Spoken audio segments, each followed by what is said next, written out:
Bueno, ahora seguimos con el doctor Alfredo Popritkin, es contador público y licenciado en Administración. Se desempeñó en el cuerpo de peritos contadores oficiales de la Corte Suprema de Justicia de la Nación. Formó parte de investigaciones de gran importancia y trascendencia pública, incluyendo casos penales contra presidentes donde la pericia contable fue clave para llegar a la condena. Es presidente de la ONG Contadores Forenses y conduce el programa Al Derecho y al Revés, que se emite por la AM 1220 los martes de 19 a 20 horas. Buenas tardes, cuántas cosas que se dijeron, importantes por cierto, pero yo haría una reflexión inicial o previa, es decir, la doctora Garrido hizo una explicación muy minuciosa de cuáles serían las condiciones óptimas para el ejercicio de la función de investigador, de perito, contador forense, en las distintas versiones y demás. Yo le voy a decir, para que no se asusten y para no desanimarlos a aquellos que estén pensando en ejercer esta actividad, que mucho de lo que aquí se comentó se aprende andando. De hecho, antes de ser perito oficial, creo que al doctor de Leche le habrá pasado lo mismo, uno conocía muchas cosas, yo había hecho montones de peritajes en los fueros comerciales, laborales, en fin, los fueros no penales, digamos. Ese conocimiento lo volcamos, lo aplicamos, pero por supuesto que hubo que aprender muchas otras cosas más, muchas mañas, muchos vericuetos.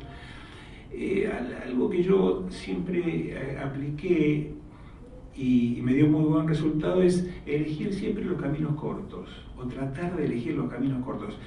Calculen ustedes que cuando a un contador del Poder Judicial le llega una causa compleja a su escritorio, el juez le manda el expediente completo.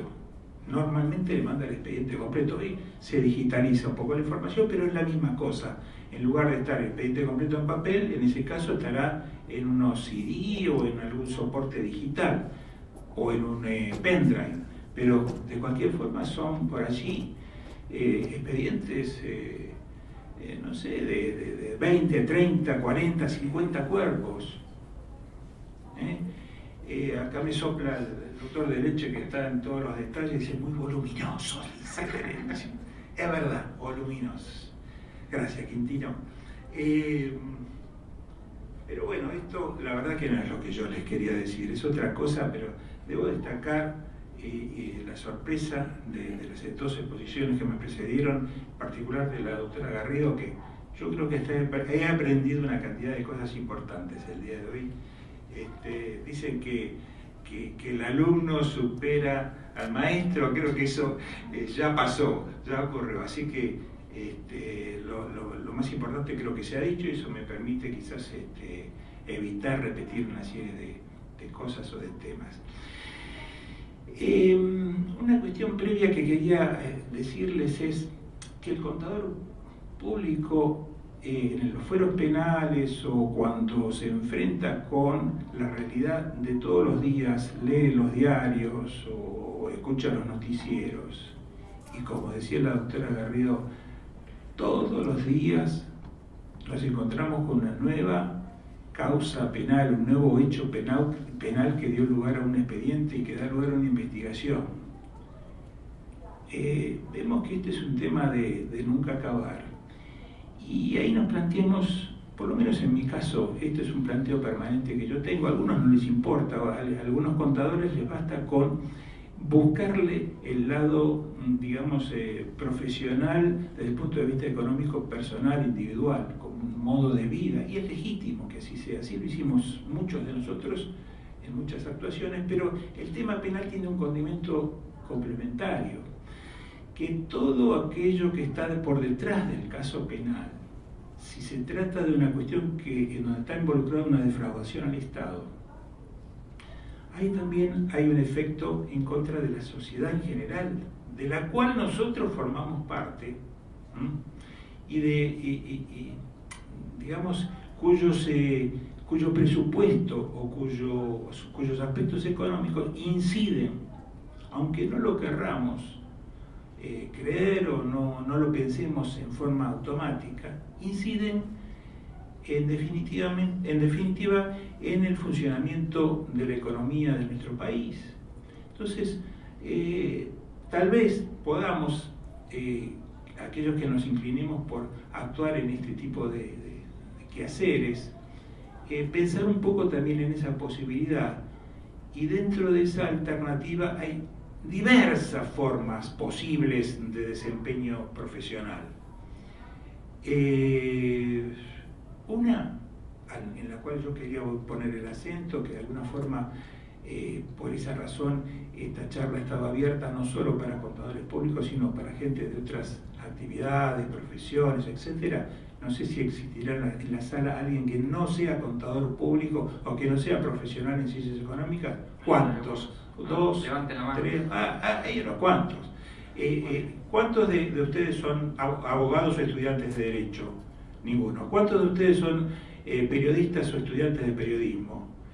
¿Cuáles son las profesiones que los traen por aquí? ¿Se puede decir? ¿Se puede mencionar?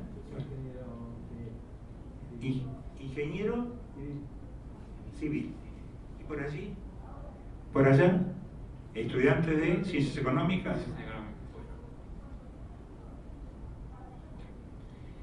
La cuestión es que, digamos, tenemos otras personas con inquietudes y con intereses en estos temas, evidentemente, y bueno, si por algo será, quizás estén pensando ya aquellos que son estudiantes inclinarse, orientarse para esta especialidad, y bien que lo hacen. En mi caso particular, yo creo que llegué a temprana edad a ocupar un cargo en el cuerpo de peritos de la Corte, porque la verdad que mi decisión yo la tomé cuando tenía 17 años. O sea, antes de empezar la carrera universitaria, yo ya estaba pensando en la posibilidad de ser perito de la Corte, porque me había enterado que existían, había leído sobre ello, y bueno, y toda mi carrera universitaria y actividad de posgrado estuvo pensando en la materia, y cuando me recibo de contador público hice una serie de cursos de posgrado, casi todos orientados a la especialidad, y cuando tuve que concursar, evidentemente ya contaba con un currículum muy significativo que pesó al momento de la decisión de qué perito elegir. Así que, en buena hora, ojalá que esta charla los aliente y no los desanime por todas las cosas complejas que les mencionamos por aquí. Pero bueno, nada, yo creo que esto de pensar en que no solamente uno puede ejercer una actividad dentro de la profesión de las ciencias económicas, por ejemplo la de perito de la Corte, perito oficial, perito de parte, investigador o contador forense, como a nosotros nos gusta decir, porque es más comprensiva de todas estas actividades, puede estar buscando no solo un medio de vida para cada uno de nosotros, que es absolutamente legítimo, sino una posibilidad de hacer un aporte importante a la sociedad que lo necesita. ¿Por qué digo yo que lo necesita? Porque la mayoría de los profesionales en ciencias económicas que ejercemos la actividad en forma independiente, o sea, no pertenecemos a un organismo público, en realidad no estamos pensando en eso, no tutelamos, no custodiamos, no miramos los recursos públicos, y esto significa que sea más fácil para aquel que está dispuesto a apoderarse de lo que no le corresponde cuando ocupa una función pública o con cualquier otra instancia, bueno, de hacerlo con absoluta libertad, y nos encontramos con, cuando uno le toca investigar estos casos, que son mecanismos de sustracción de fondos, de robo de dinero público, en casos absolutamente burdos, ¿no? Cuando uno los mira con detalles, pero ¿dónde está lo complejo? Y lo complejo es la cantidad de hojas de una causa o la cantidad de información que se ha solicitado para investigarla, pero en realidad por ahí el delito es de lo más elemental, de lo más absurdo, iba a ser fácilmente no sé, detectable en el caso que cualquiera de nosotros pusiese la mirada en él. Así que yo creo que esta actitud de estar atentos y poder ocupar algún rol más allá de la obligación de un contador público, le estaremos haciendo seguramente para nosotros mismos y para la sociedad toda un gran servicio. Una cosa que yo quería también comentarles es la interrelación que a veces los contadores públicos o el Poder Judicial o los que trabajan vinculados con causas penales tienen cierta aversión, cierto miedo, cierto temor de vincularse con los medios de comunicación, con los periodistas, y en especial con los periodistas que se dedican a investigaciones. Si miramos un poco alrededor y pensamos quiénes son o cómo se descubrieron los casos que hoy están cubriendo los distintos juzgados y fiscalías penales, los más significativos de los últimos años, y nos ponemos a pensar, por ejemplo, en la causa de la ruta del dinero K, ¿se acuerdan? ¿Cómo empezó esa causa? Esta causa comienza con una publicación, con un medio que es el programa del Periodismo para Todos, ¿se acuerdan? Caso de la Nata, y a partir de allí, de la difusión, comienza la investigación en serio, que hasta ese momento no estaba revisando, y de ahí en más, escarbando, sumando y averiguando, y a partir de que otra vez, en un momento determinado, se difunde por la televisión cómo se contaba el dinero en lo que se dio en llamar la Rosadita, bueno, a partir de ese momento, esa investigación tomó un ritmo importante, o sea que en ambos casos tuvo que ver con una actitud periodística, es decir, que si ese medio de comunicación, si ese periodista no se enteraba, ¿qué pasaba? Todavía estábamos en veremos, o quizás se hubiera descubierto más adelante. Bueno, nos parece que esto debemos reconocerlo. Y sin ir más lejos, acá mencionó recién la contadora Garrido el caso de la causa esta famosa de los cuadernos, que comenzó en el mes de agosto y que ha tenido una importante evolución. Y esa causa, si bien tiene que ver con una persona que se dedicó a tomar nota en forma detallada, pormenorizada, de una cantidad de movimientos de dinero para un lado y para el otro, lo cierto es que quien canalizó toda esa información para que se transforme en una importante, hoy quizás en la más importante causa penal que tramita en los juzgados argentinos, es a raíz del trabajo del periodista Diego Cabot. Tenemos que reconocerlo, y eso hay que tenerlo claro. Entonces, yo digo, ¿tenemos que tenerle miedo a los periodistas? ¿O en ciertos casos puede llegar a ser nuestros aliados? Porque en realidad yo empecé a tomar contacto con los periodistas ya hace muchos años atrás, cuando creo que la primera vez fue cuando tramitó el juicio oral de María Julia Alzogaray. ¿Se acuerdan del juicio de María Julia? Resulta que, bueno, por razones determinadas, cuando se producían los intervalos del juicio oral, ¿no?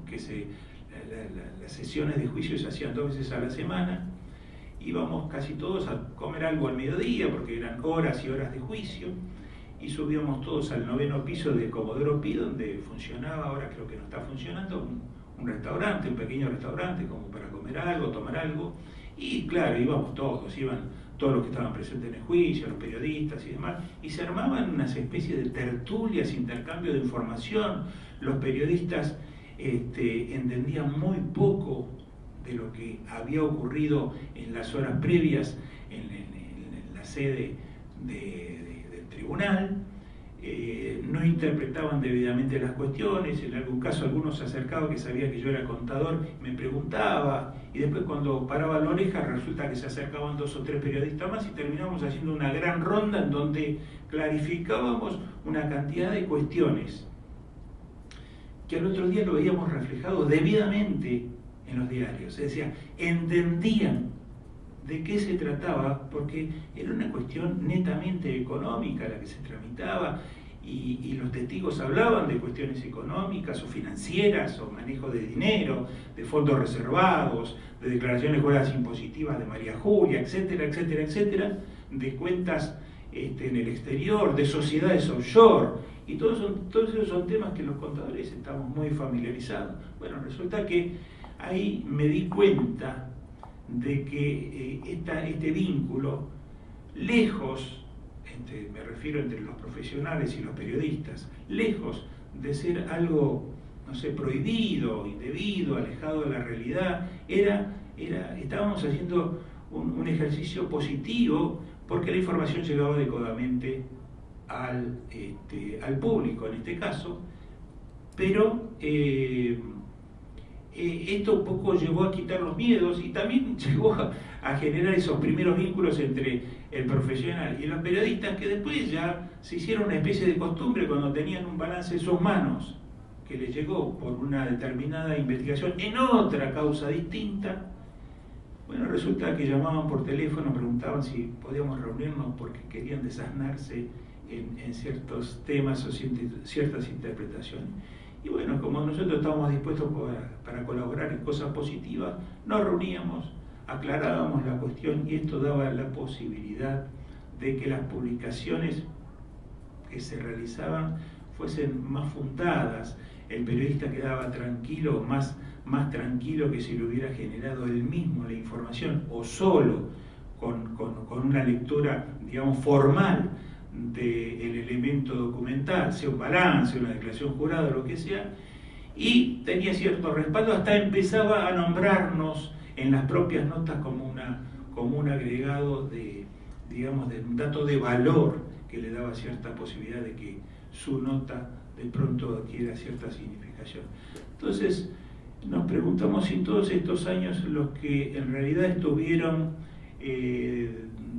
llevando a la luz las principales causas penales fueron los periodistas y no quienes debieron hacerlo, que son las autoridades del Poder Ejecutivo a través de, como mencionaba antes Elizabeth, los organismos de control, que debieran ser una especie de tamiz y detector de los presuntos delitos para llevarlos a la justicia y la justicia sí investigarlos, o la propia justicia a través de los fiscales o de los propios jueces que deben investigar.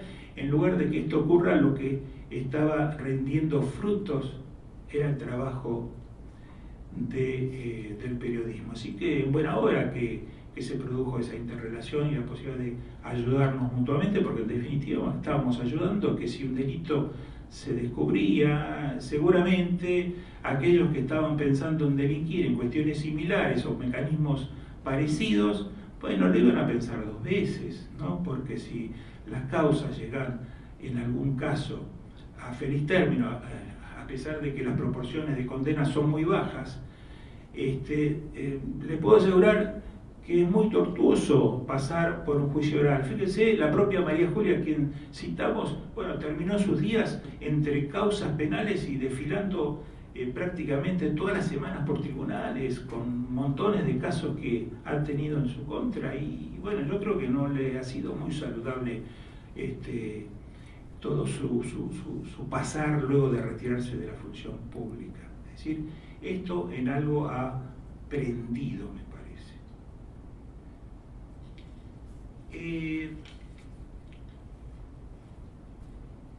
Ya se habló del posible rol del contador como tal. Elizabeth nos mencionó que es un contador forense. No voy a reiterar ese tipo de cuestiones. Es algo, digamos, ya aceptado, ya de alguna forma bien recibido por la sociedad. Pero sí lo que tenemos son algunos casos crónicos de colegas, y me refiero a contadores públicos como muchos de nosotros, que hoy están pasando por situaciones penosas porque han quedado involucrados en casos penales. Y me voy a referir con nombre y apellido porque además son casos más que públicos.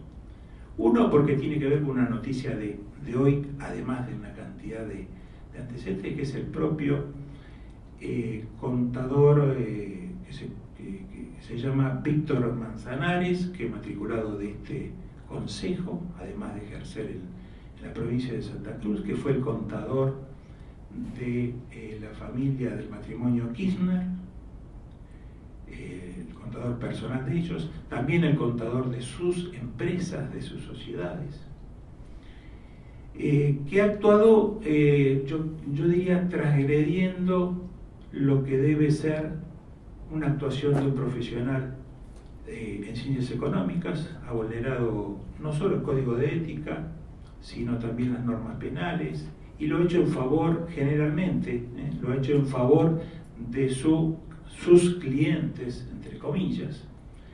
Entonces, decimos, o digo sus clientes porque resulta que cuando el contador de pronto se encontró con que lo pusieron en prisión, todos sabemos que está preso ya hace más de un año, que está en la cárcel, creo que va para 2 años, bueno, sus clientes, esos mismos clientes, o mejor dicho, la expresidenta, porque el doctor Néstor Kirchner falleció, entonces Cristina Fernández de Kirchner un poco negó ese vínculo, negó esa relación y le quitó todo apoyo. O sea, quedó preso, contador público, que ejerció indebidamente la profesión y que al momento de estar en su peor situación se encontró que en lugar de darle o de conseguir cierto apoyo, cierta cobertura, cierto reconocimiento, bueno, todo eso pasó al revés.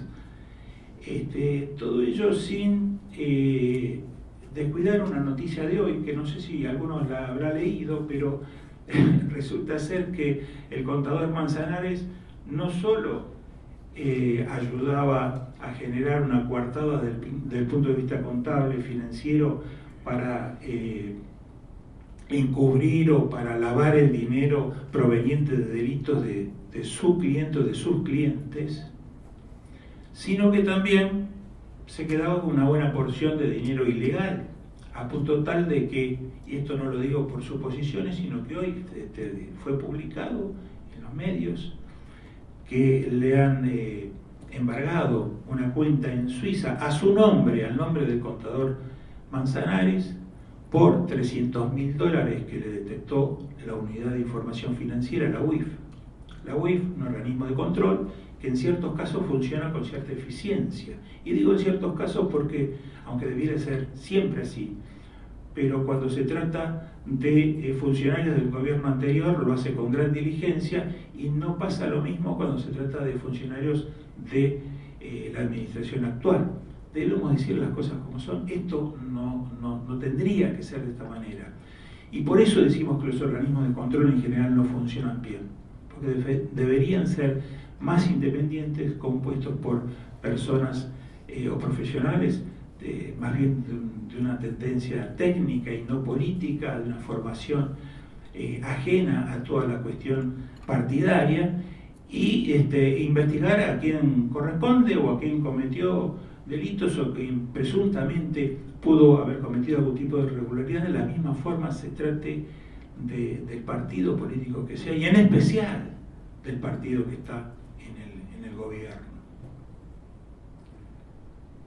Y otro contador que también está en desgracia es el contador de la otra parte, y me refiero a aquel empresario, pseudoempresario, que colaboró muchísimo en montar un mecanismo de sustracción de fondos al Estado, pero que tuvo que ver con los 2 presidentes de la administración anterior, me refiero de la administración de los Kirchner, que es Lázaro Báez y las empresas de Lázaro Báez, o del grupo, en general del grupo llamado Grupo Báez. Resulta ser que uno de los contadores está detenido, es el contador Daniel Pérez Gadín, está preso, con el agravante de que este colega, que no sé si llamarlo colega a esta altura, pero bueno, este contador,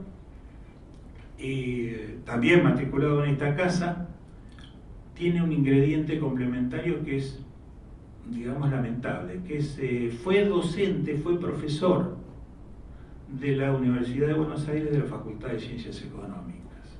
Es decir, él en sus clases dictó, enseñó, guió, impartió, digamos, o recomendó seguramente algún tipo de pautas de trabajo a colegas, a contadores públicos, cuando por otro lado ejerció una actividad ya a esta altura de los hechos más que demostrada, a pesar de que todavía el juicio no llegó a feliz término, o sea, no se concluyó el juicio penal al cual va a ser sometido, pero las pruebas son abrumadoras en el sentido de que evidentemente este contador viajaba al exterior, abría cuentas junto con otros miembros o personas vinculadas a la familia Báez y buscaba diferentes mecanismos y recomendaba diferentes mecanismos para lavar el dinero obtenido a través de un mecanismo criminal, delictivo, puesto en práctica, que fue a través de la asignación de obra pública con sobreprecios, obra pública que no se ejecutaba. Bueno, esto no es ninguna novedad, sale en todos los diarios, todo esto lo conocemos. Pero la realidad es que este contador hoy también se encuentra detenido, y para nuestra profesión yo creo que es una deshonra, es una vergüenza y es un ejemplo a no seguir de ninguna manera, o quizás un ejemplo para que nos sirvan como un llamado de atención, ¿sí? Cómo de alguna manera transmitir que esto que no sé si a través de la comisión, a través del consejo, a través de la propia universidad, de los diferentes estamentos de la profesión, darle a conocer al resto de los colegas que este es el camino menos recomendado para seguir. Es decir, el ejercicio de la profesión debería ser un ejercicio correcto, adecuado, dentro de las pautas éticas, dentro de las normas legales, etcétera, etcétera.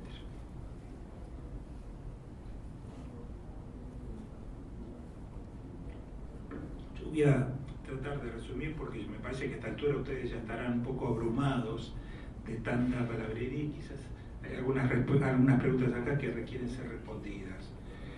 Les menciono que, así rápidamente, que mientras en algunos países, cuando recrudece la situación delictiva, especialmente en todo lo que se refiere a delitos económicos, como ocurrió, no sé si se recuerdan, en Estados Unidos con los casos Enron y otra cantidad de casos de aquella época que dejaron un tental de perjudicados entre ahorristas, inversores, gente que colocó dinero en sociedades, que compró acciones, etcétera, etcétera.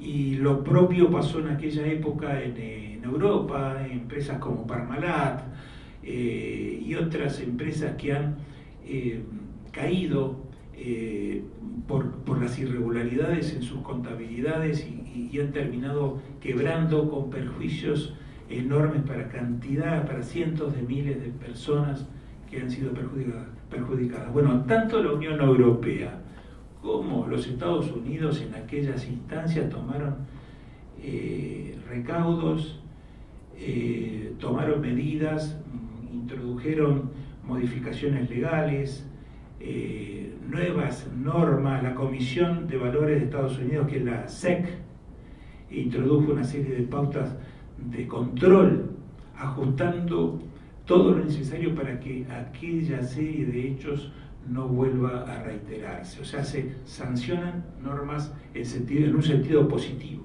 Sí, han caído las empresas y en algunos casos los auditores de esas empresas también, ¿no? También, tal cual, es verdad. De hecho, creo que una de las grandes auditoras del mundo, en aquella instancia ha tenido que cerrar. Antes era Big Five, ahora es Big Four. O sea, una quedó. Esto es real. Bueno, ¿saben qué? En la Argentina, cuando pasan este tipo de cosas, reaccionamos exactamente al revés. Es decir, es claro que el tema de la corrupción, que el control de todos los aspectos económicos, financieros, presupuestarios, que mencionaba antes la contadora Garrido, no funcionan bien. Los delitos cada vez se cometen por valores mayores, son continuos, y en lugar de ello, por ejemplo, nosotros cuando se produjo la modificación hace 3 años atrás del Código de Comercio que desapareció. Ustedes recuerdan que nosotros del Código de Comercio teníamos entre los artículos 43 y siguientes una serie de normas referidas a cómo debía ser una contabilidad y los libros y registros de contabilidad. Bueno, cuando se modifica esa norma queda incluido, incorporado a lo que hoy es el Código Civil. Hay un capítulo del Código Civil actual que contiene la mayoría de aquellas normas, pero con un pequeño detalle, que en lugar de mejorar la redacción anterior para evitar la comisión de delitos o para evitar que se utilice la contabilidad como vehículo para que se facilite la posibilidad de cometer estos delitos y los controles sean más efectivos, se produjo todo lo contrario. Y fíjense ustedes, me refiero concretamente a lo siguiente. El Código de Comercio, después de la reforma del año 1963, tenía en su texto la pauta de que los balances, los estados contables, los balances de las empresas, debían realizarse con verdad, decía el Código de Comercio. Bueno, ¿saben qué? Hoy el Código Civil, esta obligación de decir verdad en los balances, no está más, desapareció. Chequenlo y van a ver que es así. También había pautas de veracidad, que es algo bastante parecido a la verdad, veracidad. Y otra cuestión, mencionaba específicamente un artículo, que era el 51 del viejo Código de Comercio, de que debía establecerse o realizarse un balance con cierta exactitud compatible con su finalidad con respecto, fíjese, nada más ni nada menos que a la situación financiera de los entes, de las empresas, de las sociedades.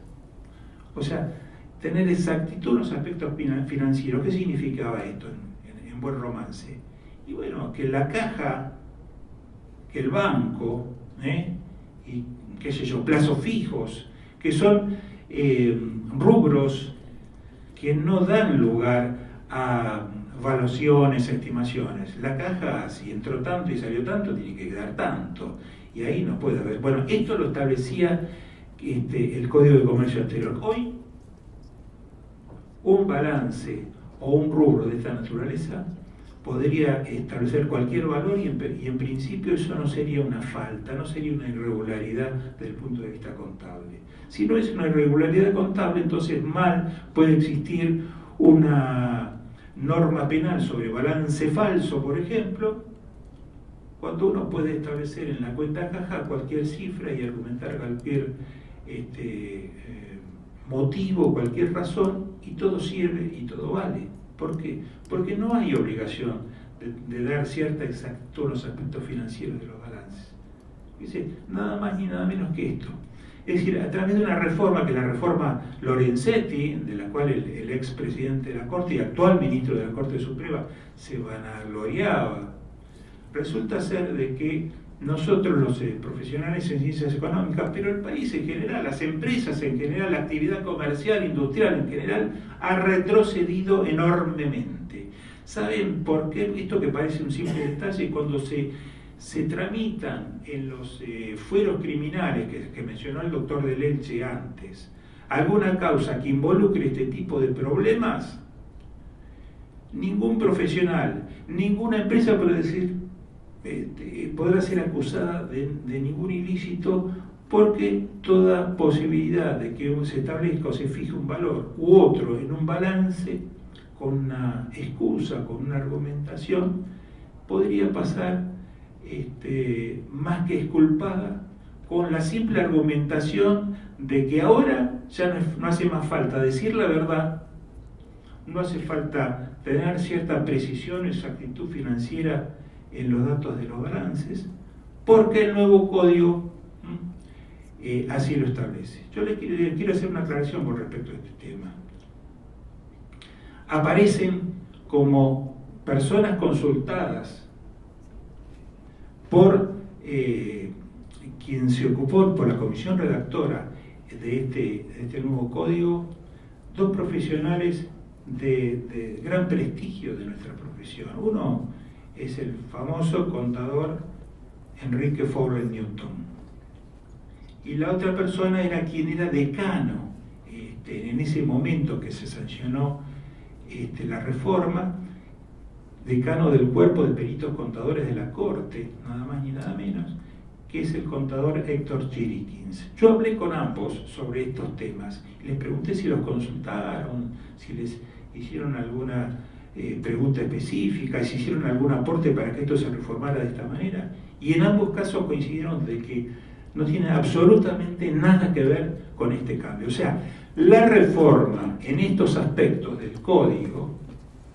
no tuvo ninguna intervención de ningún profesional, y están utilizando los nombres de estas dos personas, profesionales muy prestigiosos y muy correctos, como para intentar justificar algo que ha sido prácticamente, a mi criterio, una maniobra para beneficiar, no sabemos bien a quién, aunque lo suponemos, ¿no? Seguramente no es a la gente que está buscando que se haga justicia o que se sancionen las defraudaciones en donde los balances de las empresas o las contabilidades de las empresas estén de alguna forma relacionadas. Es un tema que es preocupante, amén de que existen otras normas que se han venido demorando en el tiempo y que esto ya tiene más que ver con el Poder Legislativo que con digamos, con algún impulso de alguna norma proveniente del Poder Ejecutivo, como es el caso, por ejemplo, de la Ley de Extinción de Dominio, que podría ser una norma que si hubiera sido sancionada con cierta celeridad y hoy la tendríamos vigente, sería mucho más fácil, sería posible recuperar cantidad de bienes y dinero, digamos, en perjuicio del Estado, hacerlo con absoluta celeridad y eficacia, de manera de que no haya que esperar la finalización de las causas penales para iniciar un trámite de recupero del dinero, cuando ese dinero seguramente, después de 10, 15 años de juicio, ya no existe más y los bienes pasaron de mano en mano y se pierden. Es decir, si no existe una norma preventiva y una que permita, no solamente en forma preventiva, sino hacer que esos bienes mal habidos o dinero mal habido pase al patrimonio nacional, no puede ser reutilizado con cierta prontitud en beneficio de la sociedad que fue la perjudicada. Como esta ley tenemos otra, la ley del arrepentido, que si bien es una ley mala, porque es mala, resulta ser que en el caso de los cuadernos, a pesar de lo malo que es la ley, resulta que los empresarios hacían cola para arrepentirse en esa causa. Es decir, si bien es mala, pasó que la experiencia ha hecho que hasta normas que tienen una factura con muchos defectos y muchas imperfecciones nos han servido. Y otra norma legal que creo que, no sé si vos mencionaste, Elizabeth, que es la ley penal empresaria, la llamada ley penal empresaria, que tiene vigencia desde este año.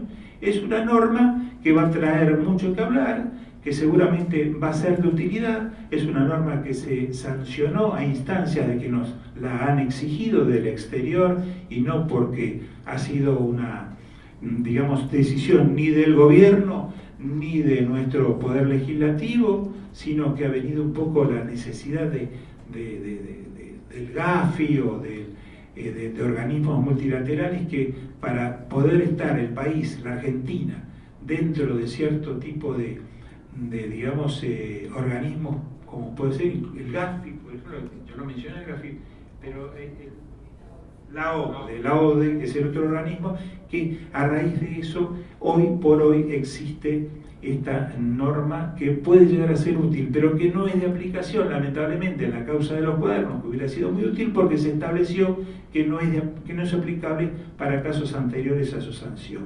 El tema de los cuadernos es anterior a la sanción de esta ley, la vigencia que es a partir de marzo de este año. Bueno, yo quiero dejar aquí un poco planteados estos temas, hay muchísimo más para para comentar, para charlar, para dar lugar un poquito a las preguntas antes de que se nos vayan.